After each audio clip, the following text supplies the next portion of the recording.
Hi, everyone. Delighted to be having a follow-up chat from our jam session at Creative Cranium a few weeks ago with Mhm. comics creator JD Calderon. May I call you JD? Is that okay? Yes. JD's fine. Yes. Thank you, Wonderful, Jason. wonderful. Yeah, thank you. Thank you for jumping in, joining, talking with me, and being willing to talk with me after you heard me talk on Creative Cranium as well.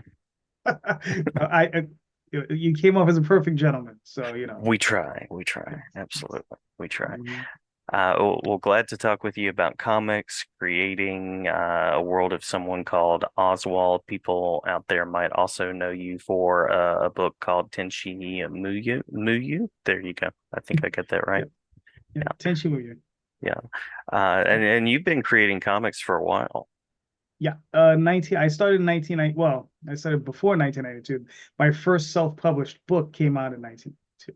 So that was the beginning, the inception. When I really took the plunge in, I mean, back then, we didn't have POD, which was print on demand. We only had you had to go to a regular printer Hmm. and you had to order a lot of books. And I remember the first book we ever ordered was a book called Revelations, and it was 5,000 copies we ordered. Wow. And yeah, that took us a few months to disperse, but we got them all out. We sold a lot of them eventually, so that's always Nice. it was a good thing. Yeah, very cool, very cool.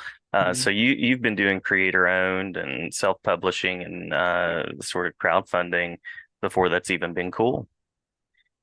Yeah, well, no, it was cool for a long time, even before I Yeah, got into it. I But like how but you yeah, did that. Yeah, yeah. yeah, yeah. It's been cool for a long time. So yeah, I stand on the shoulder of giants. So that's the way Ah, I look at it. very well said. Very well said. Well, curious about what got you into comics, the creative connection there, and then Oswald is also, is it out in prose? Is there sort of some prose work that you've done with that Okay. around? All right. Let's start with the pro stuff, and then we'll circle around to the how I got into writing and stuff. Yeah, yeah. So, with Oswald, I was at the time I was working professionally as a writer in the 90s. So we're talking 95, 96, 97, somewhere in that area, right? And what happened was I was making enough money that that's what I was living on, but I would finish the scripts very quickly.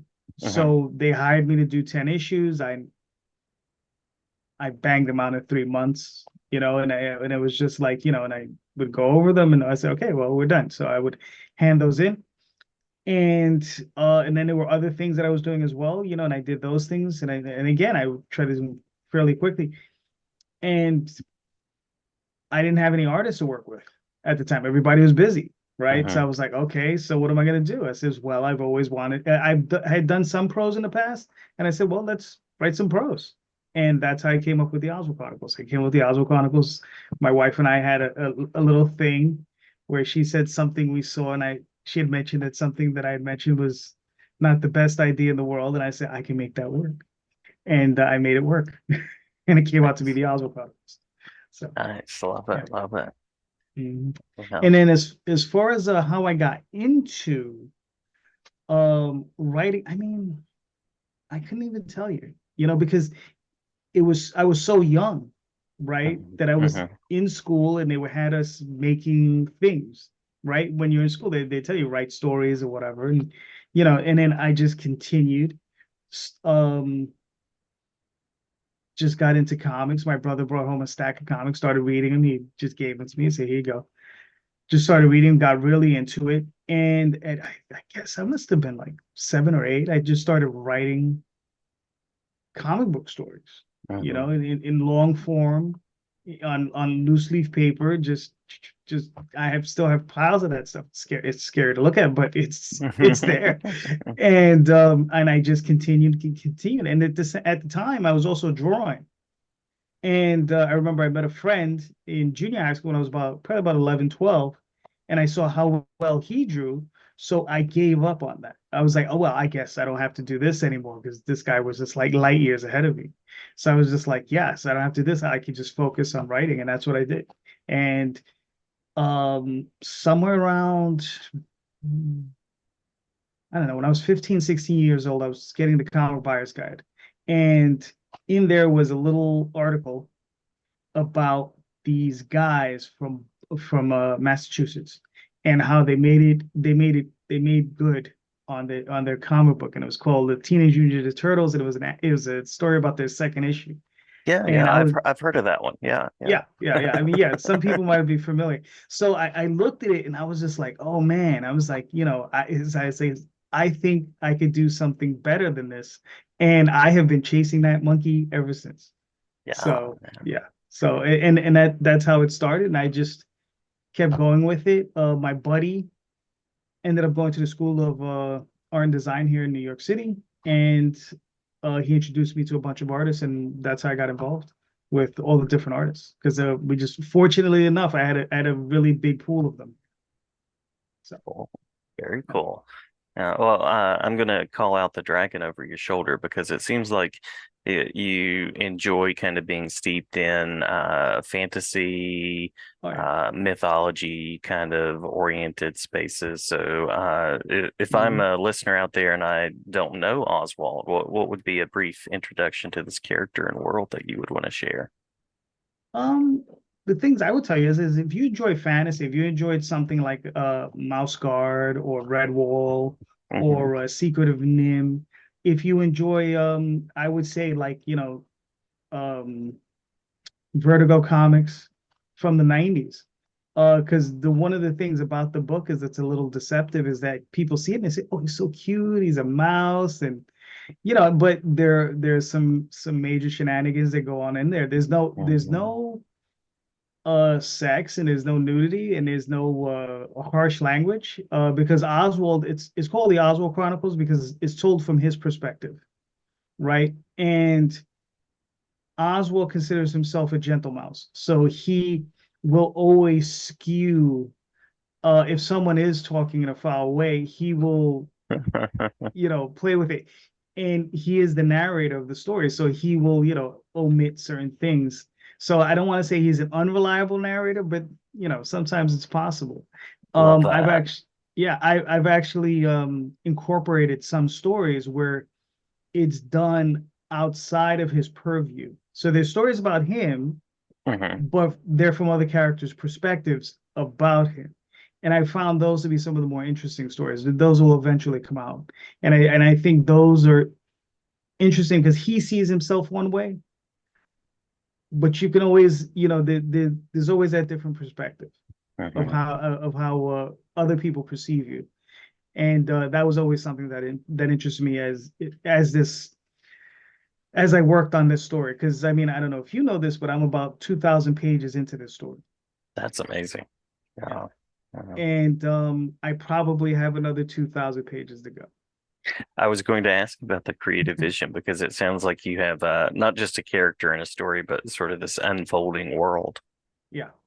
And that's the thing. And it's just constantly moving forward. And I mean, and it's incorporating all of many of my influences, Lovecraft, Zelazny, uh, Liber, all these different things coming together, and it's just trying to formulate this insane story where I have a mouse and he lives on Park Avenue and 54th Street in Manhattan.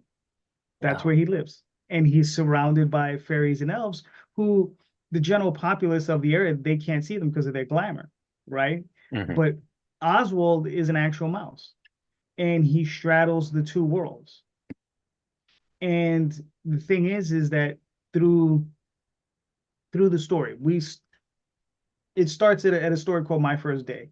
My First Day is literally his first day. It's his origin, and it's a very simple one. I woke up, and unlike the other mice, I got, I started watching he's watching television. Hmm. He's he starts to learn to read over people's shoulders. He then eventually introduces himself to a young lady, or accidentally introduces himself to a young lady, to a little girl, and the little girl teaches him how to read, how to write, how to play the piano, how to arithmetic. She gives him his bow tie. She names him. And it's all of those things, and and it's and the things that go with that, Hmm. right? And then how he moves on in life, and then how he learns how to manipulate magic, right? Why it comes to him so easily. He ends up a period in dream, and why was that important to him and to his development, right? Because in that story, the I have a story called I Was There and I Remember. And he's in dream he's basically in a self-induced coma for 2 weeks. And but he's in dream and he lives in existence for about 80 years. Okay. Wow. And during that period, the story that's currently on Kickstarter, My Time with Clive, occurs. That story occurs during that time period. And that's why it's so insane, because it's dream and just about anything can happen. So he finds himself the steward of a baby who's a giant baby cyclops, and he's who also happens to be an angel on top of it. And the baby's enslaved by some demons. Oswald rescues him, and he promises the baby, "I'm going to help you find your parents." And it's his quest. That particular story is his quest to help this baby find his parents. And they go on all these crazy adventures. So Love that. Love that. yeah, and it's just, it's just constantly going through the story. The one thing I can say is I have written the last story in the series. So you know where Um, you're heading. oh yeah, I definitely know where I'm heading. The problem is it's just getting there. It's scheduling artists, and right now I'm working with two artists, working on two separate stories at the same time. I'm hoping to get a third one in there at some point, but it's I think we started off the conversation with the hard reality of creating comics is there's a cash expenditure that has to go into it. Yeah. So yeah. And I mean, like I said, I love it, but got to do it. I mean, and that's the thing. It's one of those things. It's not a choice for me anymore. I just have to do this. One way or another, it's gonna get done. So I yeah. was going to ask about like creative refueling, if there are places you go and things you do to sort of get inspiration, but it sounds like you are compelled to tell Yeah, the story. I'm compelled. And the other thing is you have to read all the time. Hmm. What does the saying go? Is poor is the writer who doesn't read, Hmm. right? Hmm. So you have to read, and you have to try to read. I mean, I definitely fall into this. I when I was younger, when I was a kid, I was blowing through 2 to 3 novels a week, Hmm. right? Hmm. Um, and I started early. I mean, I started with Frank Herbert and Isaac Asimov and all those guys like when I was 12, Oh, right? wow. Yeah. Yeah. Yeah. So going back to a conversation I was having last night, they were talking about Tolkien, and I was Hmm. like, I couldn't get into Tolkien after reading Elric, after reading, Dune, after reading his last thing. I couldn't get into it. I was just like, it doesn't have the same grit, you Hmm. know. I understand that it's an incredible work, but it's probably something I have to revisit because the last time I did try to read it, I was like probably 17.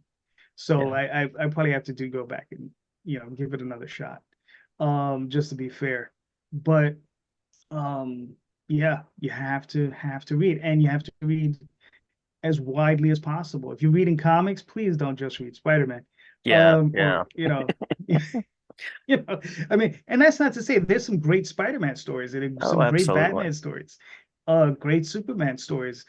But I would say focus on the really good ones. Try to leave the rest on the side and just go out there and explore. Read something different. Read something new.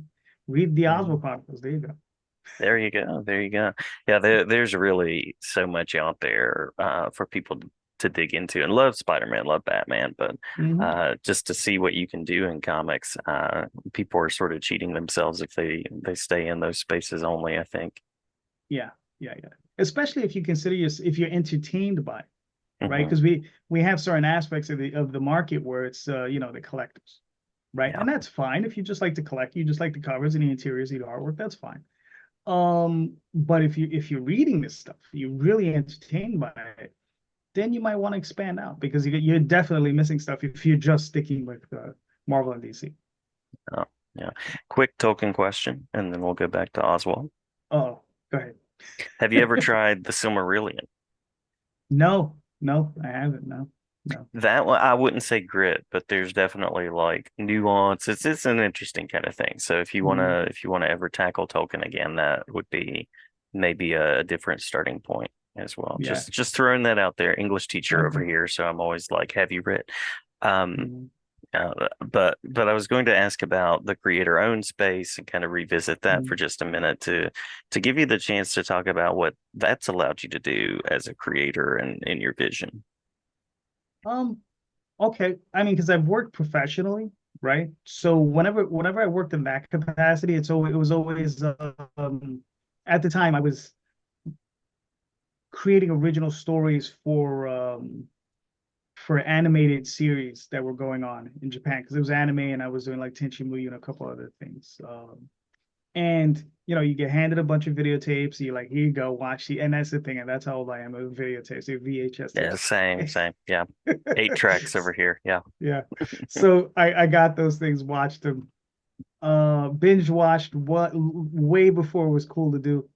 And you sit back, you create these stories within their worlds, right? But you're limited by their worlds, right? Hmm. Hmm. And the one thing that doing creator-owned books has allowed me to do, especially the Oswald Chronicles, is it's allowed me to do the wackiest, most insane stories I wanted to do. Because it's funny, with Oswald, like I said, he's a mouse who lives in Manhattan, who is surrounded by fairies and elves and trolls and also all sorts of other types of fae. And I was like, that's way too limiting. I really have to do something that's going to expand it out there. And that's why I put him in Dream. And I was Hmm. just like, okay, now whatever I want to do it's all on the table. So it's like I took it out there. I like I said, I made it. He's an emperor. You know, he becomes a master of mage, sorcerer, combat thing, and it just gets crazy. But it was fun, right? And that's the reason to do it. It's just one of those things. Just have a lot of fun. Yeah, I love that. And Mm-hmm. you were talking about scheduling the artist. So this is the introduce the band question. Anybody that you Mm-hmm. want to shout out as collaborators, who's on drums, who's on bass, that sort of thing. Right, right. The main series artist is Jade Gonzalez. We've been working together for I think it's going on 14 years. Wow. Yeah. Yeah. So, and the system we have works well for both of us, right? What it is that I've commissioned her. She does 2 pages a week every week, right? And that fits into her schedule where she can do the other things that she wants to do. And, if she wants to do another comic, she can do another comic. If she wants to take on other commissions, take on other commissions. And it's not a stress on me and it's not a stress on her. The only thing and I would tell this to anyone, any creator, is that if you have this type of setup, never allow the artist to go fallow, right? So always have a script ready. Hmm. So Hmm. I'm flowing straight from one story right into another. So if she finishes one, I'm like, well, here's the next script. So then that way, because I've encountered many artists or many creators who will end up, you have a series that's a patchwork of like 10 different artists. And I'm like, what is this? Why do you have a problem with retaining the same person? Hmm. Right. And it's typically that. Sometimes you have the issue where they just found they got a job at Marvel or DC. And it's like, well, you have no control over that. That's different. Right. Yeah. But if you have an artist who's jumping around from independent comic to independent comic, and I'm like, but if you're paying the same rate, it says you should be able to retain it throughout the. I think it's everybody's busy at this point. So I'm like, but why weren't you ready, Hmm. Hmm. right, for when he was done? It says you. We all know that it's going to take X amount for that artist to finish your project. So let's say you give him 4 months, you should have done your darndest to be ready by the time they were done to just hand them another script. Yeah. And Yeah. that's always been my philosophy. That's always been how I try to work it. The other artist I've been working with here now going on about 4 years is Aurelio Tillis, and he's just fantastic. I mean, his deal is a little different. He gives me 10 pages every 2 weeks, but it's turning out to be every 3 weeks. But I mean, but it's fine. It works Yeah. out. So, Yeah. but yeah, and I like I said, I mean, you just have to be ready. Just boom, boom, boom. Like I said, if I can get things together, get a little bit more scratch, I'll add a third artist if I can, because there's a lot of story to cover. Um, and some of the stories, like I mean, I've given Jade stories that's taken her 2 years to finish. Oh wow. You, Yeah. because it close to 200 pages. The stories, and like I said, I'm getting 2 pages a week. It's fantastic to get them, but it's just like it is what it is. You're gonna end up with 100 pages a year, roughly, right? Yeah. From that artist. So it's gonna take a couple years. And like I said, she's dedicated. I'm dedicated to her. There was a situation one time where she fell and she broke her hand, and Uh-huh. she was like, oh, I'll understand if you want to get another artist and blah blah. I said, no, no, no, I'll wait. And it took 6 to 8 weeks, however long it took, and that was it. Yeah. She went back to work, and I was like, no, no, I'm not replacing you, right? It's like, yeah, and I'm, yeah, yeah, I have other stories. I can give those other stories to other artists. I don't have you. This is yours. Yeah. Well, I love the visual consistency that you can have with that too. Like Mhm. what you're getting, what the book looks like, the Mhm. aesthetic, the feel, because that can make a big difference depending on the artist. Yeah, and the thing with the Oswald Chronicles is, like when I do the trades, they tend to be stories, right? Hmm.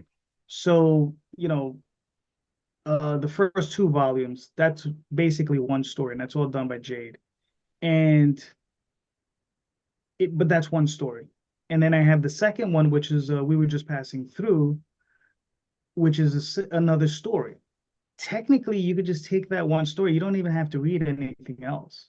You could just jump into it. The only difference is that, okay, maybe you don't, the mechanics of some of the things you may not know, that Oswald's a mouse, that he's a bird. Well, in that story, that's when he first learns really about magic, and he's a burgeoning sorcerer at the end of that, but so on and so forth. Most of these tales, when I first came up with them, one of the things I wanted to do in prose, I would write them as short stories, and it would be self-contained. Hmm. And coming into comic books, sometimes you have to break them up. So it's just like, issue one, issue two, issue three. So you have to break them up. But once they're compiled, they'll say, look, that's just one tale. You can take that, read that, and it's in and of itself is done. There's an overarching storyline that's going on, but if you just wanted to read the one story, you're good. Nice. Love that too. Love that too. That's seems to be an issue with modern comics is that you'll pick up an individual issue and they've got that trade paperback in mind. So it's Yeah. nice to have the set story that stands on its own as well as that Mhm. overall arc. Yeah.